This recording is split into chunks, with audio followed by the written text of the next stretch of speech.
bastante em Roma, né, na época de Jesus, em que essa era a crença, né? Tudo era por causa da vontade dos deuses. Era como se o homem estivesse sujeito apenas à vontade divina. Nós não participássemos de nada.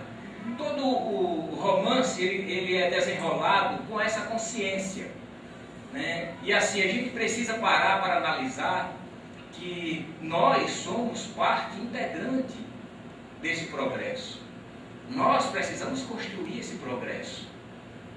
Apesar de Deus ser a inteligência suprema e o causador de todas as coisas, Ele é a causa primeira de todas as coisas, é apenas porque Ele permite ou não que as coisas aconteçam.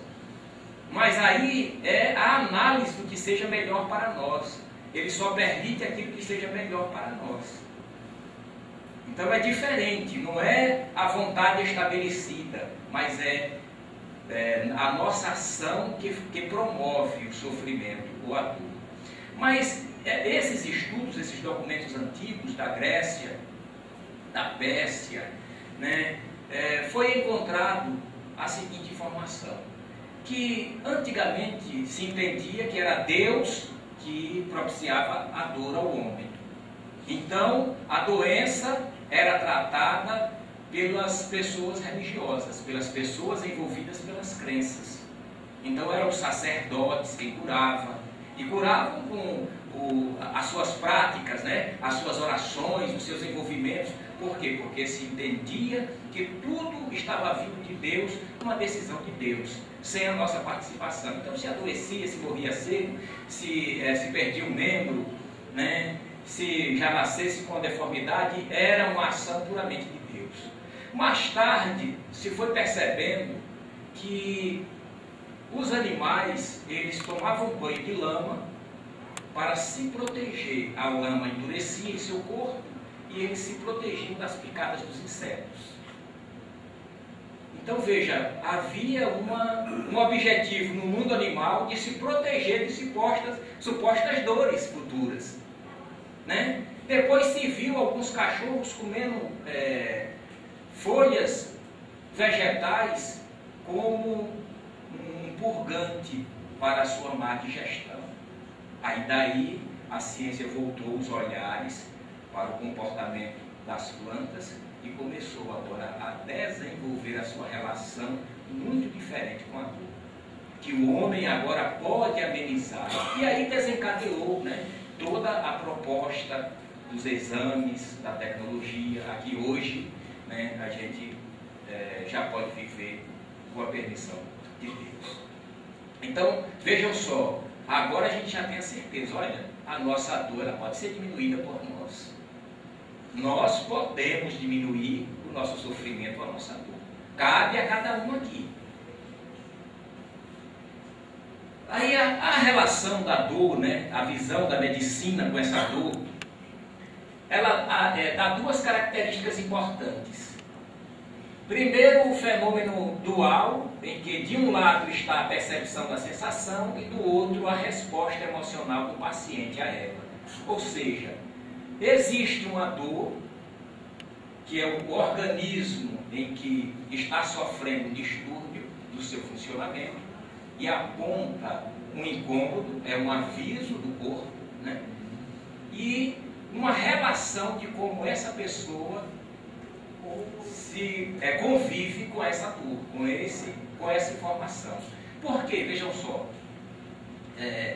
há muitas pessoas que sofreram um corte, digamos, pisou em algum prego, em algum vidro, alguma coisa cortante, e aí cortou o calcanhar. Aí a pessoa sente aquele incômodo, mas tudo bem. Mas depois que a pessoa percebe que está sangrando, aí aquilo potencializa uma dor imensa, a pessoa já amarela, já quer desmaiar, chega, eu já vou morrer. Então veja, a dor existe aí duas conotações. Isso até mesmo pela própria medicina, gente.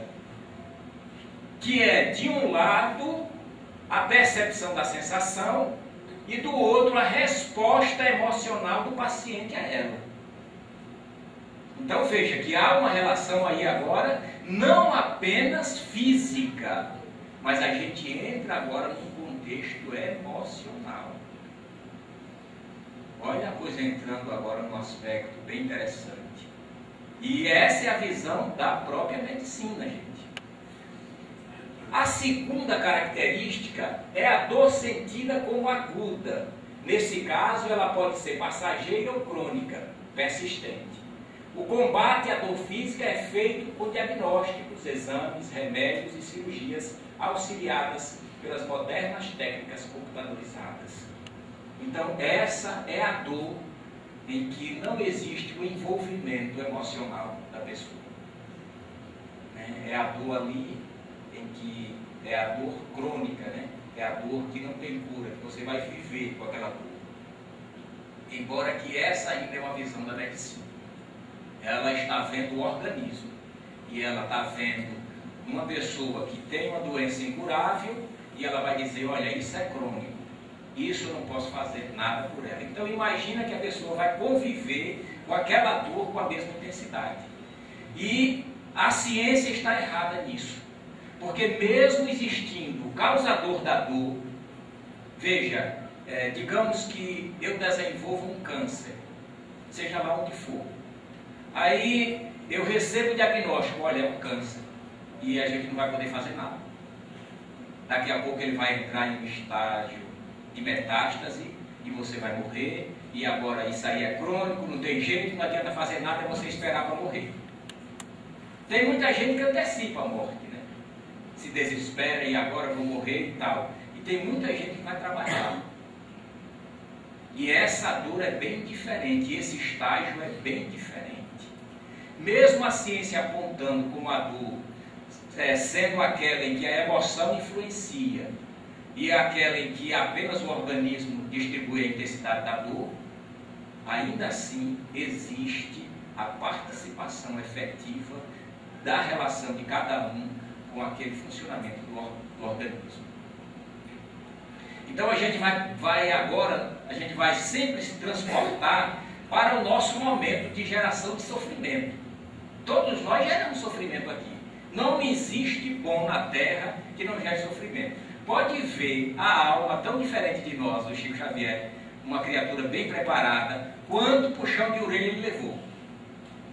Então imaginem só. Então, por mais que sejamos motivados, por mais que a gente tenha a nossa autoestima, nós temos as nossas crises. Por quê? Porque nós somos espírito em processo de transformação. Então aqui a gente está para viver aquilo que nos toca. E ninguém é insensível. Todos nós seremos tocados naquilo em que a gente vai precisar processar, analisar e aí escolher se decidimos sofrer ou ser feliz. Porque os caminhos são diversos, como a gente viu aqui. Aí o sofrimento segundo a medicina. A dor é fisiológica, o sofrimento é psicológico.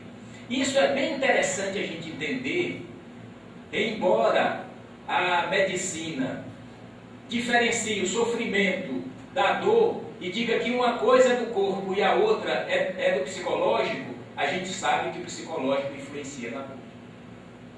Isso é contundente. Então, apesar de sabermos que, olha, a dor é do corpo, o sofrimento é do pensamento, é da emoção, né? É do nosso caráter, é da projeção espiritual. A gente precisa aprender a lidar com essa dor de forma a diminuir. Porque na verdade existe dor sem sofrimento e sofrimento sem dor. Olha, existe sofrimento sem dor? Existe. Mas é claro que existe. E o depressivo não sente dor. E ele nem sabe por que chora. E ele nem sabe por que não tem ânimo. E ele não sabe nem por que não tem vontade de tomar banho, nem de comer, nem de viver. Pergunta a ele e ele não sabe. E quando ele diz, é uma coisa sempre tão simples. Então, veja que existe o sofrimento sem a dor. A dor é aquilo que a gente sabe o que é, que aponta, é ali. E na verdade a tristeza é uma dor emocional que a gente não sabe dizer onde dói. Ah, está triste. E aí a gente aponta, né, quando a gente for ver lá os sofrimentos na visão espírita, da influência espiritual. e que nós estamos vivendo isso com uma contundência muito violenta na Terra. A posição religiosa. A simples reflexão sobre a dor e o sofrimento basta para evidenciar que eles têm uma razão de ser muito profunda. A dor e o sofrimento basta evidenciar que eles têm uma razão de ser muito profunda. Tudo isso aí já denota que não existe nenhuma criatura na Terra que não tenha nem dor nem sofrimento. Por exemplo, olha, a dor é um instrumento divino. A dor é um instrumento de Deus. Mas será que é mesmo? Não acredito. Deus vai usar um instrumento de dor? Não pode ser verdade. Se Ele é amor, a gente pensa assim, né? Porque a gente quer sempre aquele pai bajulador, né? E a gente imagina que Deus seja assim. Ele nos vê como a gente vê os nossos filhos, né? Porque a gente vê os nossos filhos como anjos. E quem foi que disse que ninguém aqui tem filho anjo? Ninguém tem nenhum filho anjo. Nós temos espíritos inferiores, como nós, em processo de educação. Mas nós o vemos como anjos. E aí isso embaça a realidade a que a gente está enxergando da situação. Vejam só, olha, em grande parte da minha vida, desde a minha infância, eu vim resolver isso alguns anos atrás, eu sempre sofri de uma enxaqueca crônica. Então, se eu sentir muito calor, dor de cabeça. Se eu comer fora de hora, dor de cabeça. Se eu ficar preso no trânsito, dor de cabeça.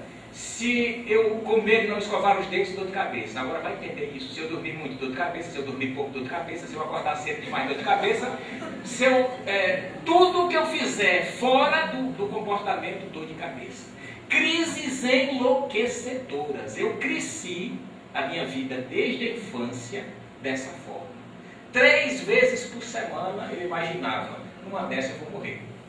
Porque a minha sensação era de que o meu cérebro estava maior do que o meu crânio. Então, no dia de crise, eu não era para nada, porque eu tinha que ficar deitado, aí tomava banho de gelo, porque eu tinha que baixar a temperatura do meu corpo, eu pensava isso, né? Aí vejam só, que coisa interessante. Eu vivi com essa dor de cabeça imensa desde a minha infância. Aí me apareceu um câncer de pele aqui nessa região. E parecia uma impingezinha, redondinha, né? Aqui. E aí eu procurei o dermatologista. Olha, já é um câncer de pele, precisa ser extraído. Marquei a cirurgia, fiz até uma cirurgia plástica, muito bem feita por sinal. Nem parece que eu fiz uma cirurgia. Aí tudo bem, depois que eu tirei esse câncer, eu percebi que eu não senti mais dor de cabeça.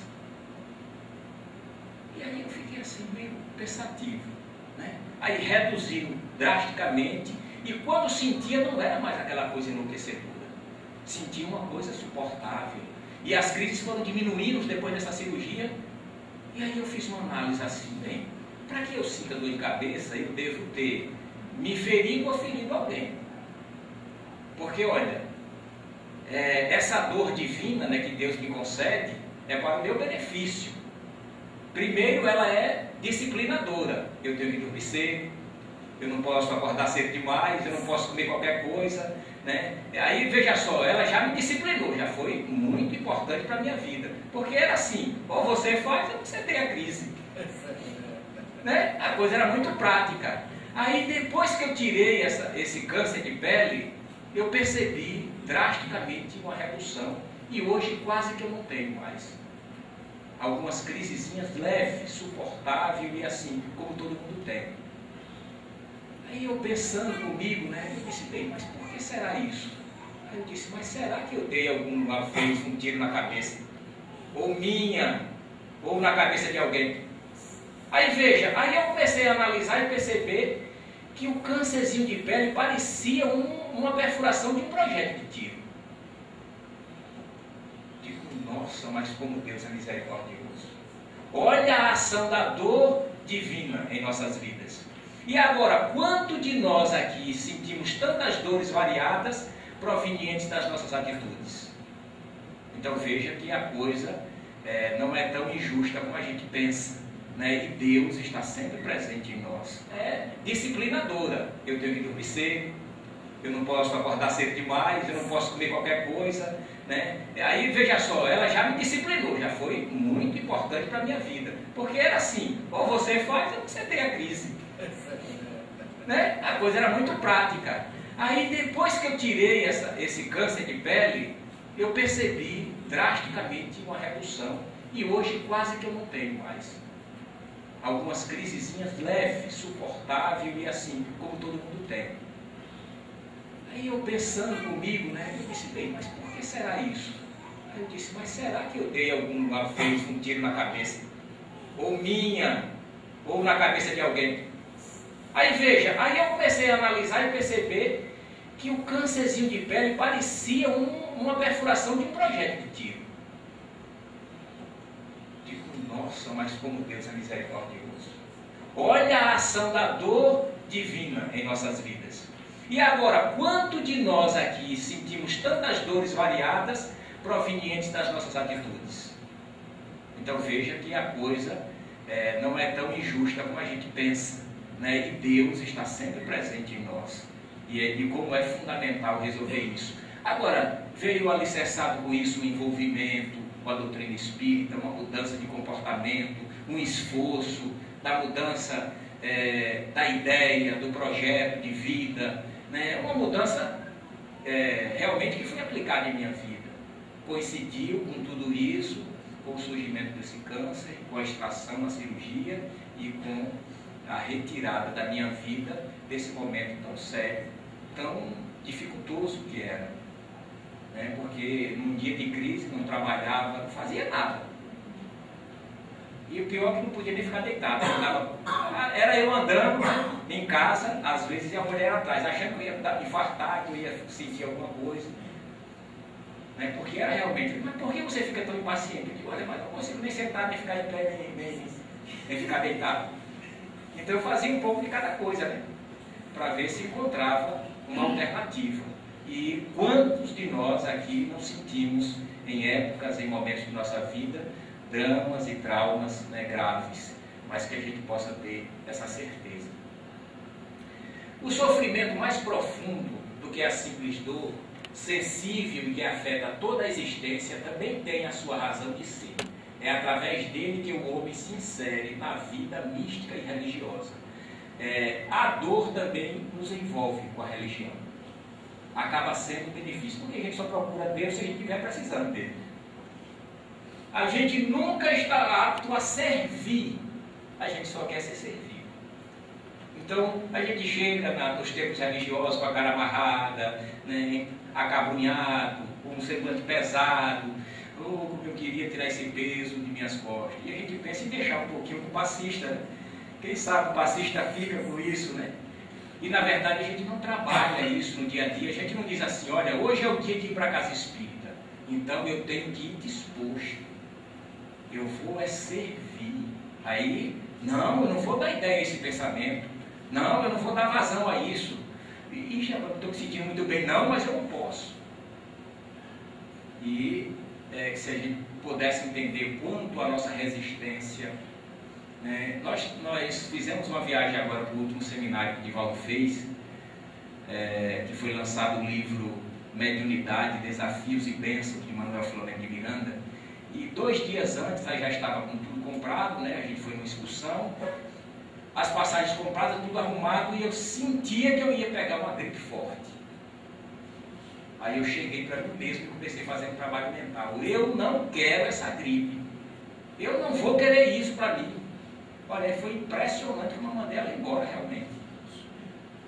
Como eu não fiquei gripado, como eu fui, aproveitei, voltei e depois não fiquei gripado. E até hoje não fiquei. Imagine o que é essa força, essa vontade, né? Como é potencializado se nós realmente trabalharmos com consciência.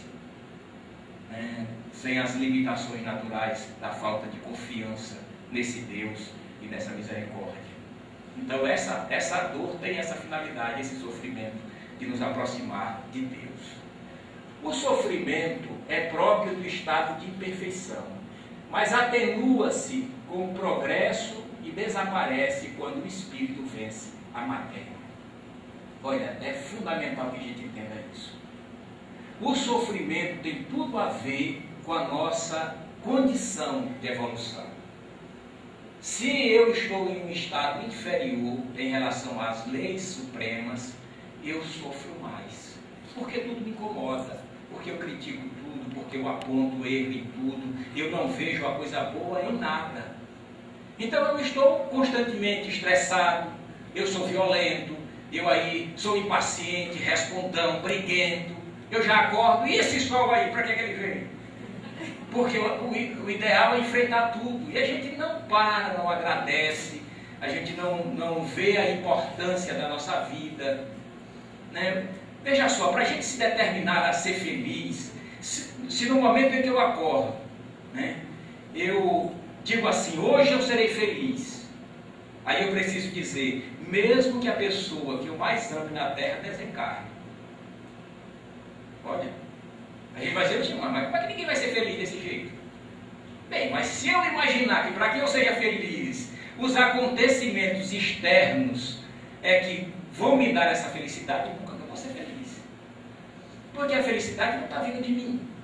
É por isso que o rico, o famoso, o bonito, né, o forte, estão deprimidos, se suicidando. Porque eles estão imaginando que as coisas externas vão dar a felicidade a ele. Mas a felicidade é uma decisão.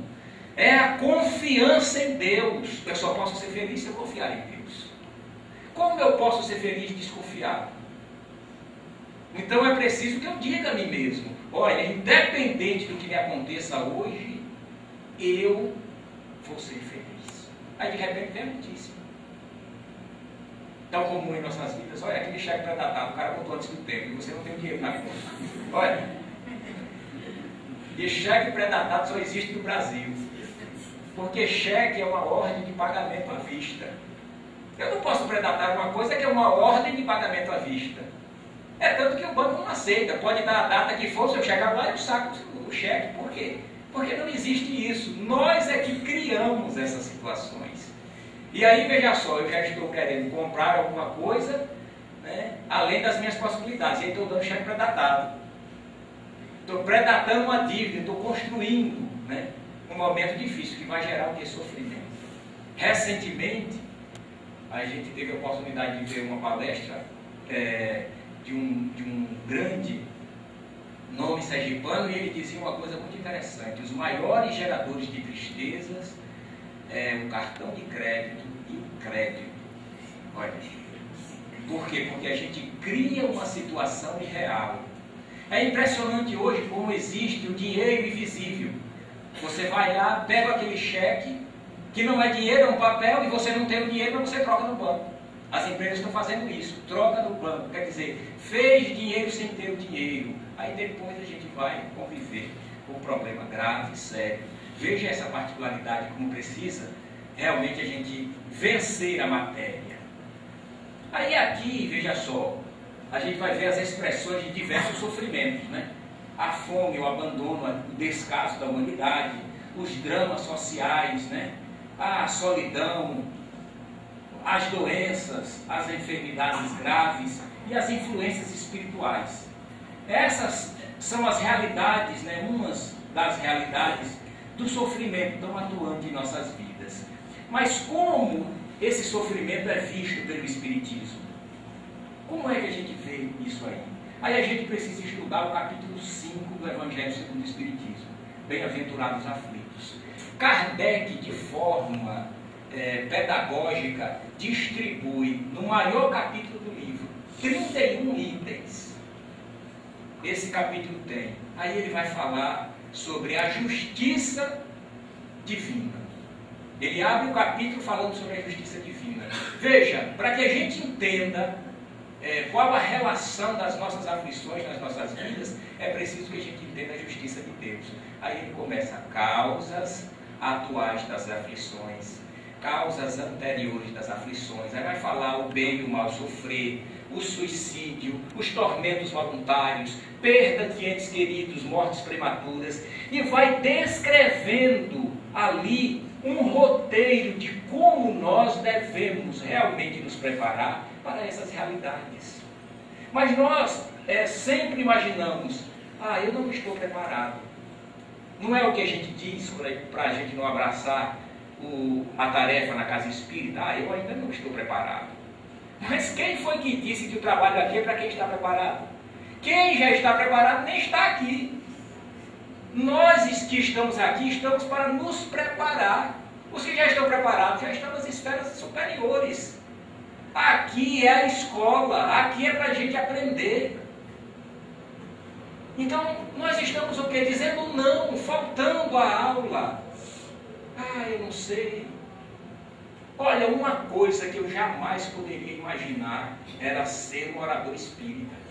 Se eu fosse ler em público, eu tremia, gaguejava, ficava cego, não conseguia enxergar. No trabalho, se alguém falasse comigo, a minha orelha ficava vermelha, eu já saía da sala. Uma pessoa extremamente tímida. Mas fui conhecer o espiritismo pelos dramas mediúnicos de minha esposa, e aí fui para levá-la, para ajudá-la.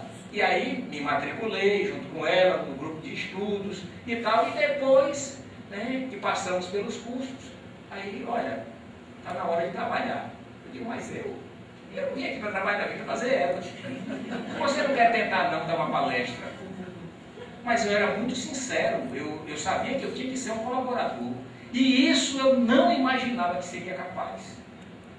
Eu disse, tudo bem, me deu um tema, eu vou me preparar. Olha, à tarde, não tem quase ninguém aqui. Era um filantrópico, nessa época eu morava em Aracaju. Aí tudo bem, fui eu. Dei uma palestra segurando as mãos aqui, mas eu tinha estudado. Mas olha, 10 minutos que eu comecei a falar, eu senti uma coisa tão maravilhosa que eu disse, mas é isso que eu quero fazer. E aí eu passei a dizer a todo mundo, olha, vai ser palestrante, é maravilhoso, você estuda, você pesquisa, você sente uma coisa tão boa. E consegui que alguns amigos, a minha esposa também, decidiu ingressar nesse campo, porque é fantástico. Aí, mas você tem que dedicar muito tempo, tem que fazer, sim, mas tem alguma coisa que você não tem que se dedicar? Se você não se dedicar para alguma coisa, você não está fazendo a coisa adequadamente.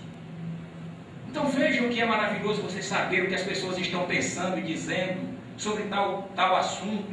E aí quando você pega a doutrina espírita, você diz, nossa, como esse pensamento realmente é consolador, é esclarecedor. Que você choca, compara e você tira suas conclusões. E você realmente se ilumina, você aí enfrenta a sua problemática existencial, você se torna mais forte, mais capaz, você se torna mais cristão, e aí mais amigo, também mais solitário, também mais sozinho, e assim mais chato. Parece que você se torna um ET, porque você não fica muito atraente para o mundo, mas com certeza, como a leitura lida aqui, ainda boa, você terá 100 vezes mais o valor do seu empenho em felicidade futura. E isso é certo, porque é uma lei. Aí nós encontramos Jesus. João, no capítulo 16, registrou isso aqui, olha. É um texto bem interessante, porque Jesus ele diz, olha, eu falei tudo por parábolas, mas agora vou falar para vocês, não é por parábola não. Aí diz que pede a Deus e Deus vai conceder. E aí no final ele diz isso. Tenho-vos dito isso para que em mim tenhais paz. No mundo tereis aflições, mas tende bom ânimo, eu venci o mundo. Gente, agora imagine. Jesus categoricamente não está dizendo que é impossível ter paz sendo dependente do mundo. É ou não é? E agora? O que é que a gente está fazendo da vida? Por que a gente depende tanto? Por que a gente trabalha tanto para adquirir os valores materiais e a gente se empenha tão pouco pelos valores espirituais? É sempre tão difícil. Olha, eu já vou, só vou um dia por semana. Aí a gente só vai um dia por semana. A gente só assiste novela um dia por semana. Eu só, quanto às nossas escolhas para as questões da felicidade, Aí, por isso esses dramas incríveis. Por isso que esses conflitos de relacionamento no lar. Mas como é que a gente pode entender essa relação? Olha, categoricamente Jesus está dizendo: no mundo tereis aflições. Então tudo no mundo gera aflição. É a coisa mais certa. Por quê? Porque nos incomoda. Eu não consegui assistir a Olimpíadas, porque eu começava a torcer pelos brasileiros, e aí queria que eles fossem medalha de ouro. Olha que sonho. Então aquilo me incomodava emocionalmente. Eu disse, meu Deus, mas veja como é certo, quando a gente quer, como muda, me chateava, às vezes me dava insônia, porque você ia lá, o brasileiro sempre perdia. Aí o cara é o bom, é o melhor do mundo, tal, essa é a medalha de ouro certo. Chegava lá, vinha alguém, pai, ganhava. Aí depois eu comecei a pensar pelos olhos, o que será que os brasileiros têm, né, que não conseguem? Está certo que tem todo um projeto que nos falta, né, mas parece que é uma característica do brasileiro. A gente não consegue realmente. Há uma barreira. Será que a reencarnação não vai nos mostrar isso? Mas, olhando por essa ótica de Jesus, quando a gente se interessa, a gente sofre. Então, vejam o quanto a gente precisa se desinteressar pelas coisas do mundo. Mas e a igreja? O que diz sobre o sofrimento? Eu vou passar um videozinho aqui, que é a visão da igreja sobre o sofrimento. E aqui, gente, olha, não vai nenhuma crítica, porque a gente tem um respeito, um carinho. Foi a minha primeira escola, foi lá onde eu aprendi as primeiras informações sobre esse Evangelho, sobre esse Jesus. Tenho um carinho, um respeito. Grandes amigos católicos, e a gente se junta na nossa cidade para fazer a caridade. São parceiros, são amigos, né? Mas a gente vai passar aqui a visão dita pelo próprio Papa. E eu não quis nem dizer o que ele disse, eu estou trazendo um filmezinho mostrando ele falando, para que depois não saia dizendo, olha, ele inventou isso. Vejam só. Na Itália, o Papa Bento XVI inovou nesta Semana Santa e foi para frente das câmeras de TV responder a perguntas de pessoas comuns. É o que mostra a correspondente Ilse Scamparini. Foi um acontecimento inédito na história da igreja.